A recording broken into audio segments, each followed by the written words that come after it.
രാജാധിരാജാവായ കർത്താവായ യേശുക്രിസ്തുവിന്റെ കരങ്ങളിലേക്ക് നമ്മുടെ ജീവിതം മുഴുവനായി അർപ്പിക്കുക. അങ്ങനെയെങ്കിൽ നമ്മുടെ ജീവിതം ധന്യമായി തീരും. യേശുവിന് കൊടുക്കുമ്പോൾ യേശു നല്ലത് മാത്രമല്ല വാങ്ങുന്നത്. അതാണ് യേശുവിന്റെ പ്രത്യേകത. നാം മനുഷ്യരാണെങ്കിൽ നല്ലത് കൊടുത്തില്ലെങ്കിൽ നമ്മുടെ മുഖം പാടും, ഇല്ലേ?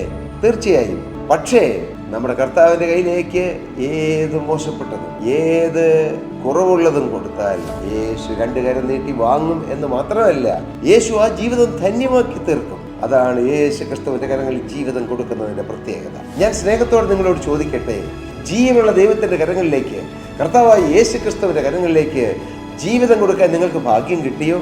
ഭാഗ്യം കിട്ടിയെങ്കിൽ നിങ്ങളൊരു മഹാഭാഗ്യവാനാണ്, ഭാഗ്യവതിയാണ്. ഇതുവരെ അങ്ങനെ സംഭവിച്ചില്ലെങ്കിൽ അത് ഇന്നാകരുതോ? യേശുവിന് ആ രോഗമുള്ള ശരീരം കൊടുത്താൽ യേശു ഏറ്റുവാങ്ങും. നിങ്ങളുടെ ജീവിതം തകർന്നതാണോ?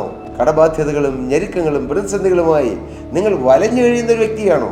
ഒരുപക്ഷെ ആത്മഹത്യയെക്കുറിച്ച് ചിന്തിച്ച് മരിച്ചാൽ മതി, എന്തിന് ജീവിക്കണം, ഞാൻ ജീവിച്ചിട്ട് എന്ത് കാര്യം, ഞാനിങ്ങനെ ജനിക്കണ്ടായിരുന്നു, ഇങ്ങനെ നിരാശാകരമായ അനേകം വാക്കുകൾ പുറമേ വന്നില്ലെങ്കിലും അത് ഹൃദയത്തിൽ പേറിക്കൊണ്ട് പലപ്പോഴും ജീവിതത്തെ അലട്ടിക്കൊണ്ടിരിക്കുന്ന ആരെങ്കിലും ഇന്ന് ഈ വാക്കുകൾ കേൾക്കുന്നുണ്ടെങ്കിൽ ഞാൻ നിങ്ങളോട് പറയാം, നിങ്ങളുടെ തകർന്ന ജീവിതം യേശുവിന് കൊടുക്കൂ.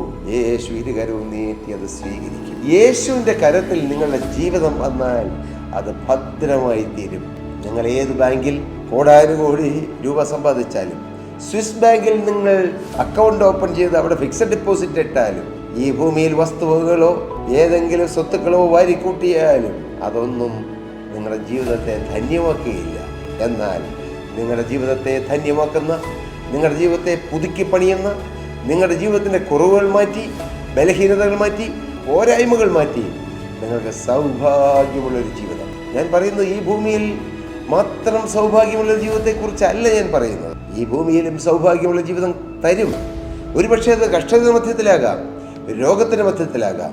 എന്നാൽ കഷ്ടതയില്ലാത്ത, രോഗമില്ലാത്ത, സങ്കടമില്ലാത്ത ദേശത്ത്, ആ സ്വർഗീയ സിയോൻ പുരിയിൽ നമുക്ക് നിത്യയുഗായുഗം യേശുവിനോടൊത്ത് വസിക്കാമെന്നുള്ള നിത്യ ജീവന്റെ അവകാശവും അനുഭവവും നിങ്ങൾക്ക് തരുവാൻ യേശു ക്രിസ്തു പ്രവർത്തിക്കുന്നു.